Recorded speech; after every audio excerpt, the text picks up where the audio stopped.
All right, so are you ready to dive into 7 Days to Die? Oh, absolutely. I've been looking forward to this one. Me too. This book, it's not your typical read, is it? No, not at all. It's like the author took all these different pieces of a story character's timelines and just threw them in a blender. Yeah, and you're left trying to piece it all together like some kind of crazy puzzle. Exactly. And just when you think you're getting a handle on things, bam, he throws you a curveball. Like with that opening scene with Louis Freight. Yeah. You think it's just a normal photo shoot. Yeah, total misdirect. I mean, who expects things to go south that quickly? And Harper, that photographer, he's creepy right from the start. Oh, yeah. Totally gives off those bad vibes. Especially when he starts talking about people with paranormal ability. And then poof, Louis is gone, and we're suddenly with Kelly. Talk about a whiplash transition, but it's so effective, right? Totally. And what's interesting is how normal Kelly's life seems at first. Right. Burst pipe, annoying landlord, family drama. It's like the calm before the storm. And then, bam, she's dead. But not just dead. She sees her own body. It's like she's being pulled out of herself. Exactly. And then she's on this journey into the afterlife with this guide Kurt. And the imagery is so vivid, right? That descent into this massive cave, the boat ride across the lake. Oh, and those creepy wing things, what were those? The Votoros. They're like harbingers of danger, letting you know this isn't your grandma's heaven. Definitely sets the tone. Then they finally reach Mesis, this city of second chances. And it's wild, right? Like a mashup of different eras and cultures all jumbled together. Yeah, diners next to ancient temples, talking animals giving directions. It's nuts. But somehow it works. And it makes you think, what would it be like to live in a place like that? And the animals, they're not just pets. They have actual roles in this society. Right. Like Kelly's guide, Rocco, this talking monkey. Yeah. He's hilarious, but you can tell he's got this deep wisdom, too. Makes you wonder if we underestimate animals in our own worlds. Totally. Then there's this whole system of 3 levels in the afterlife. Mesis, and Katona. Right. Like different levels of existence. Para is for those who are done with life. Mesis is where you find your new purpose. And Katona. Well, let's just say it's not a place you want to end up. Makes you think about how we define heaven and hell, right? Exactly. And then there's Embra, this magic that lets souls keep their human appearance for a while. Yeah. But it fades at twilight, which leads to some pretty awkward situations. It's like a symbol of the transition they're going through, shedding their old lives, becoming something new. So magic is a big deal in this world, but it's heavily regulated in Mesis. Right. You get the sense that there's this underlying tension about how much magic should be allowed. Like some people think it's dangerous, while others think it's a natural force that should be embraced. Kind of like our debates about technology in the real world. Totally. And then there's this whole backstory about Canito and Abigail Ravenwood, these historical figures who shaped Mesis. Their story hints at a conflict over magic, suggesting these issues have been brewing for centuries. And then there are these powerful objects, the necklace of Aparo and the Canito mask. The author doesn't tell us exactly what they do, but, you know, they're going to be important. They're like Chekhov's guns, just waiting to go off. Exactly. And then there's Kelly herself. She's got this unique ability that makes her a target. But we don't know what it is yet. It's like this big mystery. And it makes you want to keep reading to find out what her secret is. And then there's the Twilight Fairy, this thing that takes souls to their final judgment. It sounds pretty intense, like a one-way ticket to the unknown. Yeah, definitely adds to the suspense. So we've got a protagonist dealing with her own mortality, this strange afterlife with its own rules, and a whole cast of characters who are both intriguing and a little bit terrifying. Where do we go from here? Well, I think it's time to delve deeper into Kelly's early days in Mesis.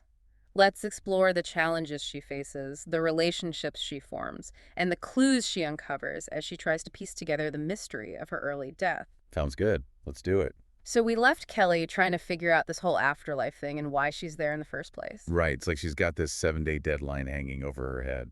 Exactly. And she's desperate for answers, which is why she goes to see Keziah. Yeah, Keziah, that outlaw sorceress. Yeah. She's a fascinating character. Definitely. Not your typical goody two-shoes. She's got her own agenda.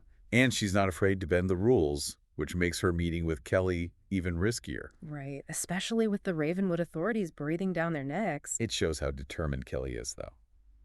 She's willing to take risks to find the truth. Totally.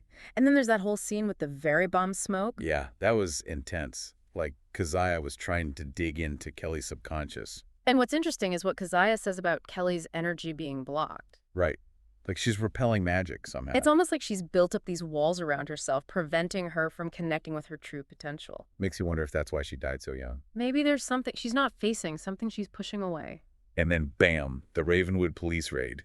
Keziah shop. Talk about bad timing. It's like they knew Kelly was there. And that's when we first hear about Mangary, this mysterious figure pulling the strings. Right. It adds a whole other layer of intrigue to the story. Like there's this secret society operating behind the scenes. And we still don't know their motives. It's all very hush-hush. But it's clear they're interested in Kelly and her abilities. Absolutely. And we can't forget about those prisoners Keziah was hiding. Yeah. What was up with that? Yeah. It's like she was running an underground railroad for magic users. It definitely shows that she's not afraid to stand up for what she believes in, even if it means breaking the law. Makes you wonder who the real bad guys are in this story. Right. The lines between good and evil are definitely blurred. So Kelly escapes with Hart and Penny and this mysterious sorceress. And they end up in the Felis Museum, this place full of history and secrets. It's like a treasure trove of information about Mesis and the conflict over magic. We learned about Abigail Ravenwood, this powerful sorceress who fought for the freedom to use magic. And those exhibits on powerful objects like the necklace of Aparo and the Canito mask. Yeah, those are definitely Chekhov's guns just waiting to be fired. We know they're going to be important, but we still don't know how.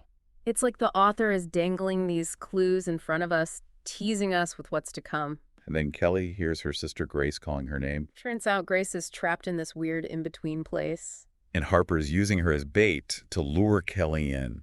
It's like he knows Kelly's weakness is her love for her family. And it makes you wonder about the connection between the mortal and immortal worlds.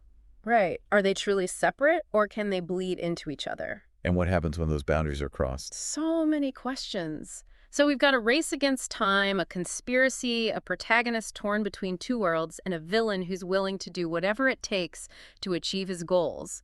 Where do we go from here? Well, I think it's time to dive into the final act of this story.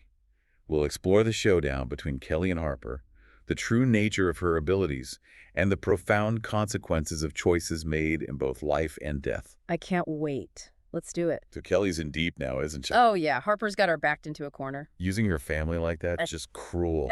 It shows how far he's willing to go to get what he wants. And that ghost town, it's the perfect setting for all this, isn't it? Absolutely. It's like a physical representation of that blurred line between life and death. Yeah.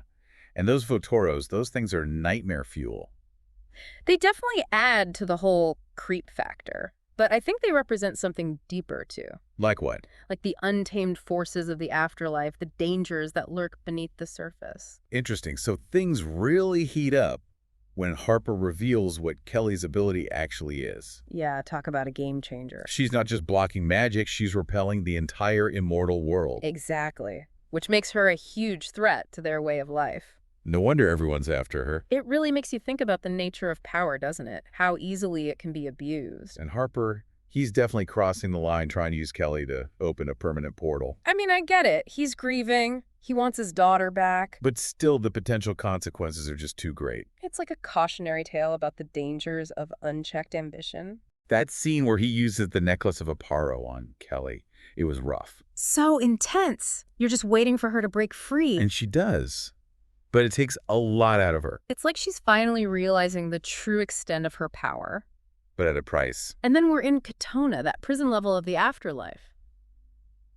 Talk about bleak. It's like all hope goes to die there. I think the author chose that setting deliberately. Right. You know, to mirror the darkness inside Harper. Yeah, it's like Kelly's fighting against that despair, not just for herself, but for everyone trapped there. And she doesn't give up, even when things look impossible. Which is what makes her such a great character. Totally. And in the end, it's her compassion that wins out. Yeah, she could have destroyed Harper, but she chose to show him mercy. A pretty powerful message, right? Even when we're hurting, we can choose a different path. It's a reminder that we all have the capacity for both good and evil. And the choices we make define who we are. So the ending, it doesn't really tie everything up neatly, does it? No, it leaves you with a lot to think about, which I think is the mark of a good book. Yeah, you're left wondering about Kelly's future, what happened to Harper, and what it all means. It's a story that stays with you long after you finish reading it. Well, I think it's safe to say we both highly recommend 7 Days to Die. Oh, absolutely. It's a must-read for anyone who enjoys a thought-provoking adventure. All right, listeners, that's our deep dive into this incredible book. We hope you enjoyed it, and until next time, keep exploring and keep those questions coming.